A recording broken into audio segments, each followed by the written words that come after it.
I saw the truck before I saw them. A white U-Haul engine still running parked half up on the sidewalk like someone in a hurry. The back was wide open crib pieces stacked against boxes labeled nursery. Next to it, a familiar blue sedan, my parents' car. Then the dented Jeep that belonged to Emma's boyfriend. I didn't get out of mine. I just sat there, both hands still on the wheel.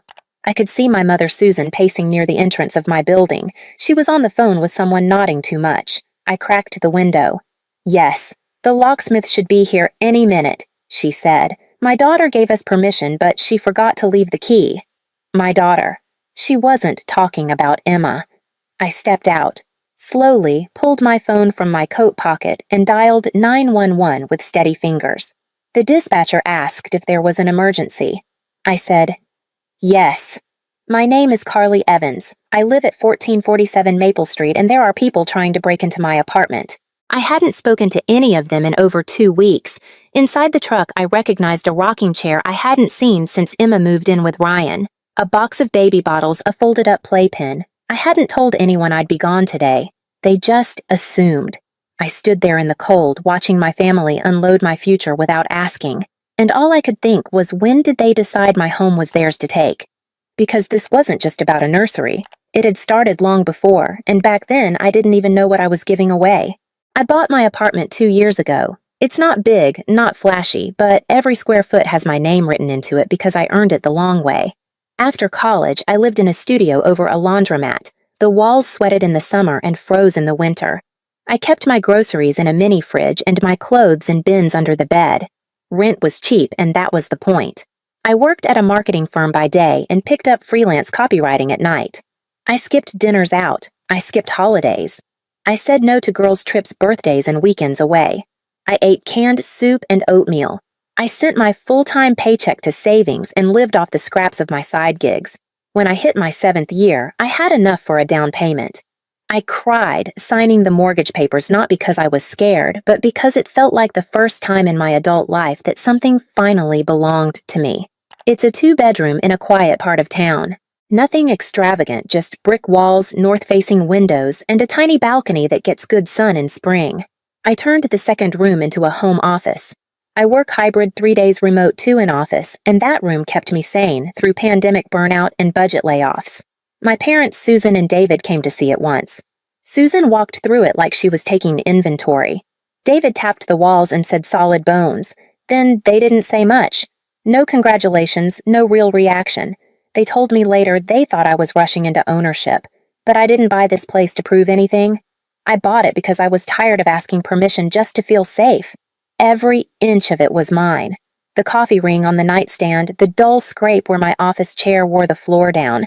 Even the smell pine cleaner and lavender smelled like me. That's what they tried to take. Not just a space, but the only thing in my life I didn't have to justify keeping. My sister Emma and I grew up in the same house, but it never felt like we grew up in the same family. She was always the softer one, curly hair, dramatic, and endlessly adored. I was quieter, sharper at the edges. I did my homework. I remembered to feed the dog. I packed my own lunch by 5th grade. Emma forgot her shoes to school once, and they brought them to her wrapped in a towel like she was Cinderella. It wasn't blatant, not at first, just small things that added up. Emma got the bigger bedroom. I got her hand-me-down furniture. If we fought, I was told to be the bigger person. If she cried, I was told to give her what she wanted just this once. I learned early that if I stayed useful, I'd stay out of trouble. By high school, the gap had widened. I was applying for scholarships while Emma was sneaking out with boys who never stayed long. She dropped out of college her first semester, tried again a year later, and left before midterms. She's worked at a dozen places, coffee shops, boutiques, a yoga studio she didn't even like. None of it stuck, but she always landed on her feet. Our parents, especially Susan, had a way of framing it. She's just finding herself. She's creative. The world's not built for girls like her. And maybe that was true, but it didn't stop the pattern. Every time something fell apart, they caught her and I kept working. When Emma announced she was pregnant, no one blinked. She was 10 weeks along, barely showing, but Susan lit up like she'd won the lottery. David made a toast at dinner. To new beginnings. Ryan sat beside her, saying nothing, looking proud like he'd just solved a crossword puzzle. They were thrilled. Their first grandchild, their second chance. Emma beamed. I gave her a pair of newborn socks wrapped in tissue. She said cute and moved on. I smiled. I always smile, but inside I felt something shift. Something small and sharp like the first pop of a seam when a fabric's been stretched too tight for too long. It happened on a Sunday. We were sitting at the dinner table in my parents' house. Emma had been talking about morning sickness like it was a badge of honor. Ryan, her boyfriend, said something vague about his band, maybe getting a local gig. Susan brought out pie. Then, just as I reached for my coffee, Susan looked at me and said, "We need to talk about your apartment." I thought she meant the location, maybe asking about the neighborhood or whether there was noise at night. But no, she meant the apartment itself. "It's a great space," she said. "Perfect layout, plenty of light, and it's close to the park." David nodded like this was a business pitch. "Babies need space. A nursery. You're just one person, Carly. It's not like you need 2 bedrooms." I blinked. "I do need 2 bedrooms," I said. "One's my office." Susan smiled like she didn't hear me. "Emma and Ryan are really tight on space. That little 1-bedroom won't work once the baby comes." Ryan kept eating. Emma was quiet, rubbing her stomach like it meant something more than 10 weeks should. "You want me to let them move in?" I asked. They didn't blink. David shrugged. "It's just logical. You can find something smaller. You'd even save on monthly costs." "Not rented," I clarified. "Give it up." "Family helps family," Susan said. "And someday when you have kids, Emma will help you." Emma smiled soft and closed. She didn't offer a word of thanks, just looked at me like the outcome had already been decided. I set my coffee down. "No," I said. Not loud, not angry, just solid. That's when Susan's eyes watered. "I just thought with everything your sister's going through," David added, "it's not about the property, it's about people." Then Emma spoke her first words all evening. "Some people just aren't meant to be aunts." I stood up and walked out.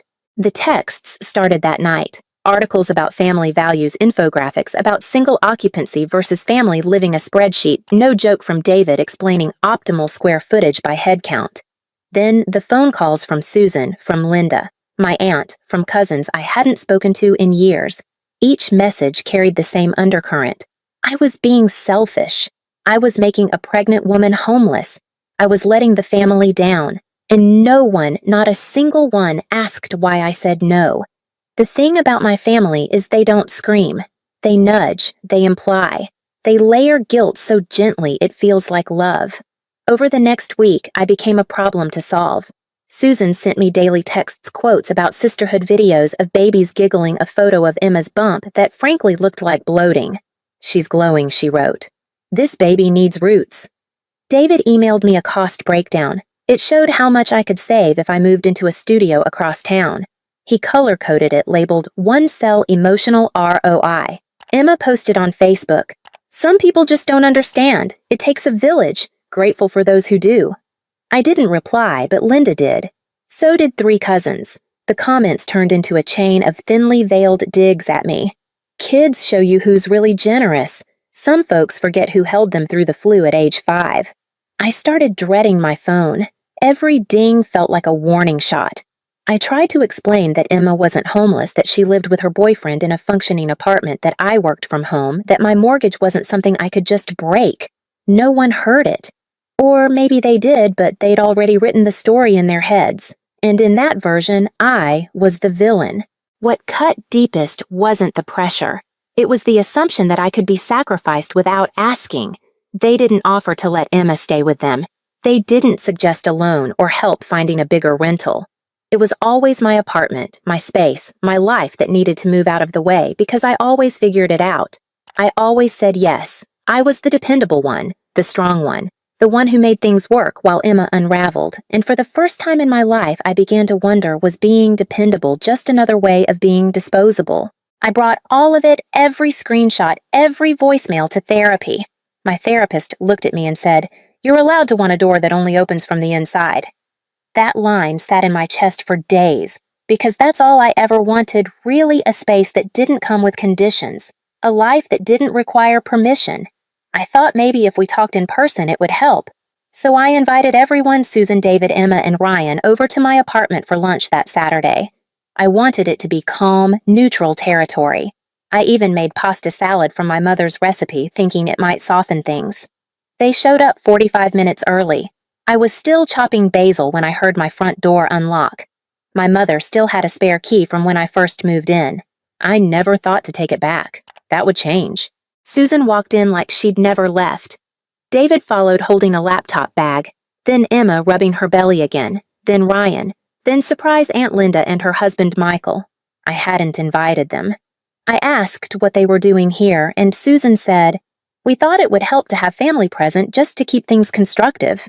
Ryan dropped onto my couch and picked up my PS5 controller like it belonged to him. Emma started walking through the apartment slowly like a realtor surveying a new listing. I didn't say anything. Not yet. David opened his laptop at the dining table.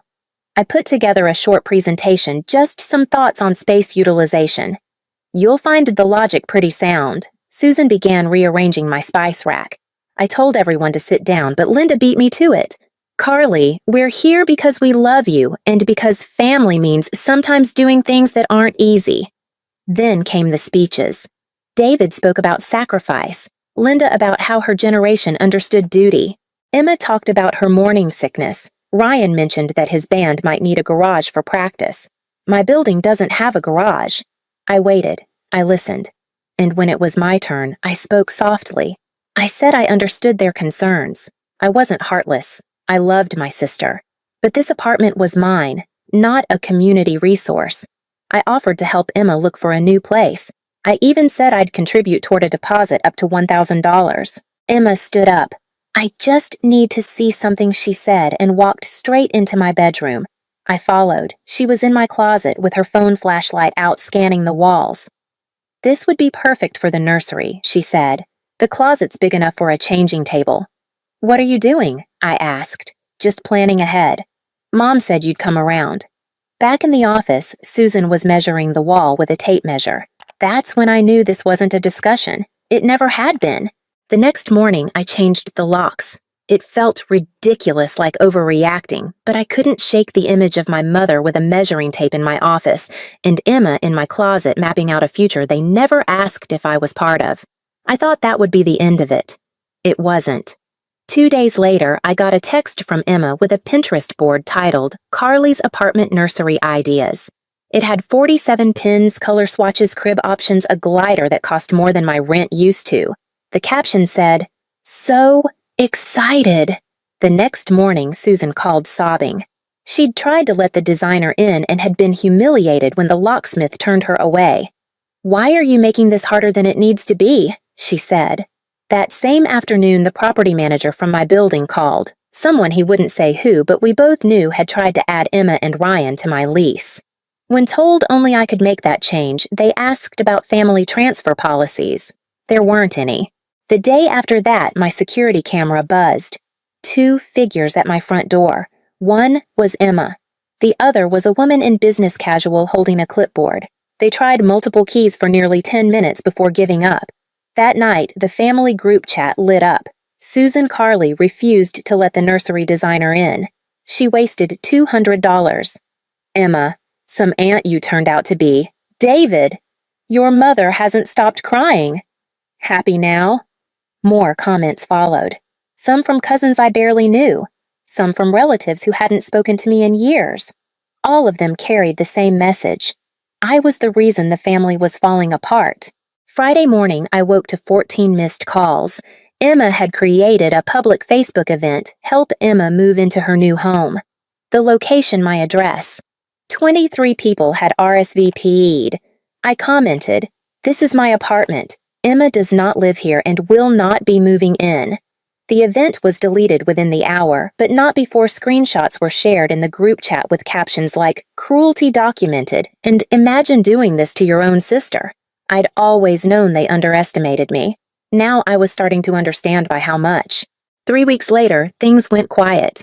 Too quiet. No texts, no calls, no new group chat wars. I let myself believe for a moment that maybe they were backing down. They weren't. That Thursday, while I was at the office downtown, my actual office, not the one in my apartment, I got a text from my neighbor Brian. "Hey, everything okay? There's a moving truck outside. Thought you were going on vacation." My stomach dropped. I opened the app for my security cameras, and there it was, clear as day. A U-Haul parked out front, Susan's car in the visitor spot, Emma's Jeep behind it. The back of the truck already open, filled with boxes labeled Baby Clothes Nursery and Books Ryan. I left work without telling anyone. That 20-minute drive felt like hours. When I pulled up, I saw the crib from Emma's old apartment, a stack of diaper boxes, the rocking chair again. My name was still on the door, but they were preparing to erase it. I ran to the building, heart pounding. The door was locked, thank God, but I heard voices inside the hallway. I pressed myself to the wall and listened. Susan was on the phone. Yes, the locksmith should be here any minute. My daughter meant to leave the key, but she forgot. I hit record on my phone and dialed 911. When the locksmith arrived, he looked confused. David handed him cash. Ryan stood nearby, scrolling on his phone like this was all normal. I stepped out before they could touch the lock. "Don't I said? I'm the owner.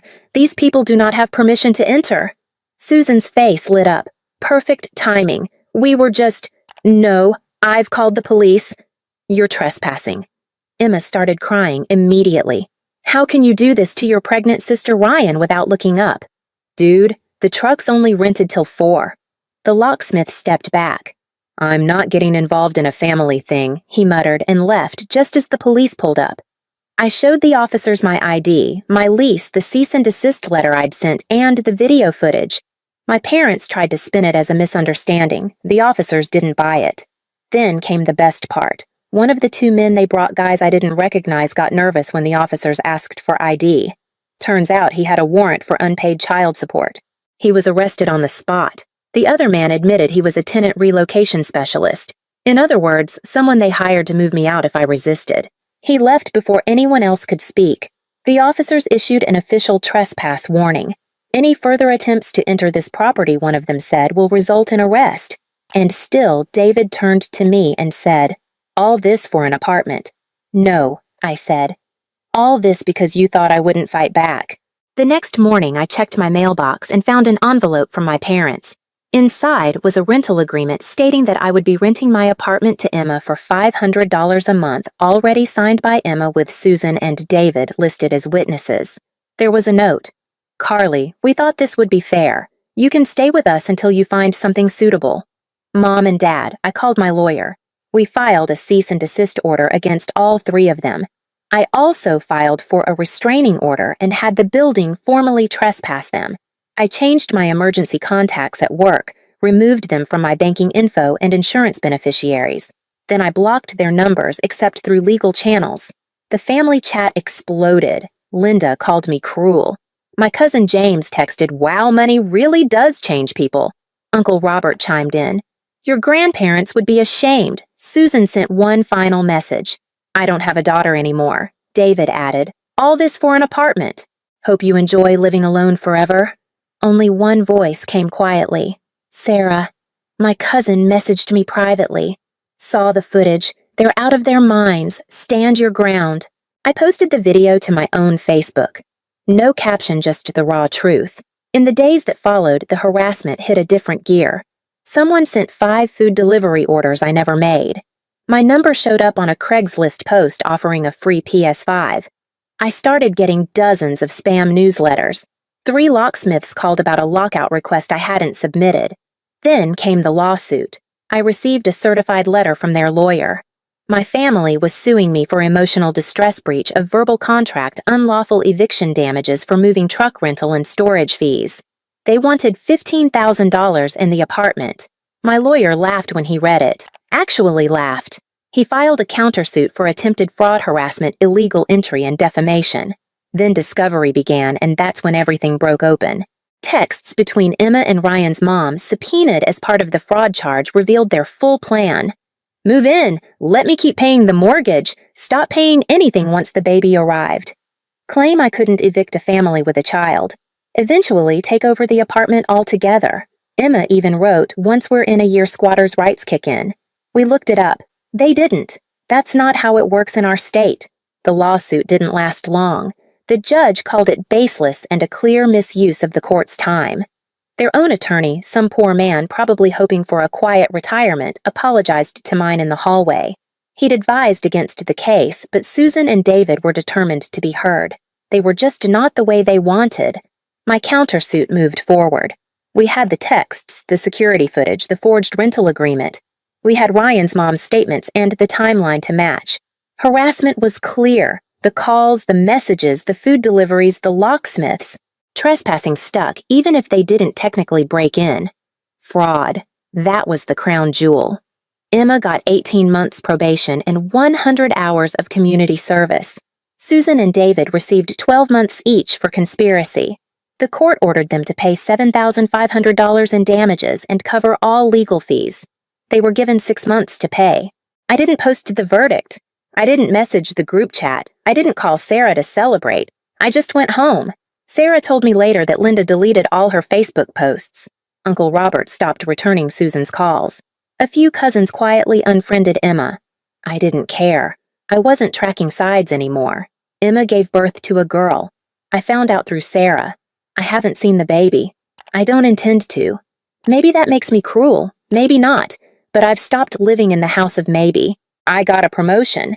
Turns out when you're not fighting off a family coup, you actually sleep better, work better, feel better. I turned the office into a gaming space. Repainted, rearranged, not to forget, just to reclaim. Last week, my lawyer forwarded me a letter, 3 handwritten pages from Susan.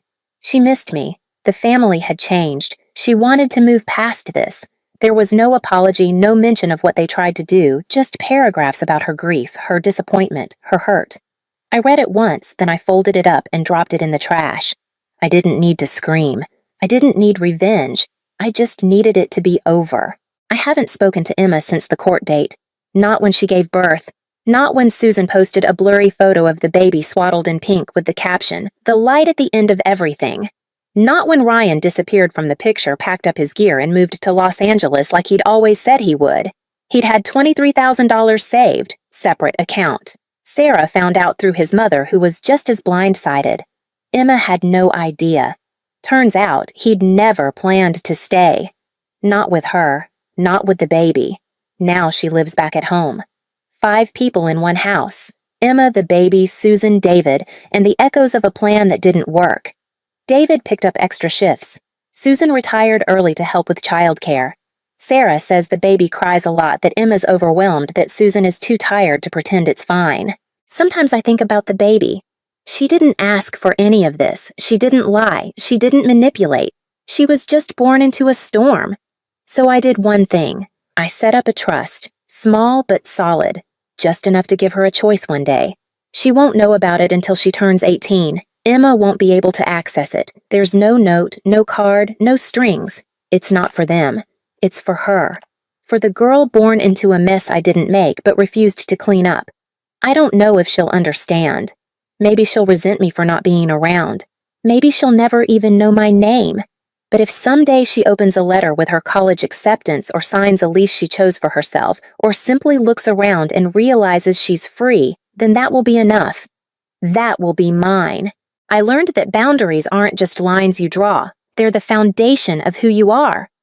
My apartment wasn't just brick and mortar. It was the life I built piece by piece through sacrifice. Letting my family assume they could take it taught me that love doesn't mean giving up what's yours. It means standing firm even when guilt feels like love in disguise. I realized being dependable doesn't make you disposable, but only if you refuse to let others treat you that way. Saying no was my rebellion, not against family, but against a version of myself that always said yes. The hardest lesson was seeing that some people will rewrite your story to fit their needs, but you get to hold the pen. Setting up the trust for my niece wasn't about fixing their mess. It was about giving her a choice I fought to keep. Freedom comes from knowing your worth isn't tied to what you give away. I don't need their approval to live in my truth. My home, my rules, my life, that's enough.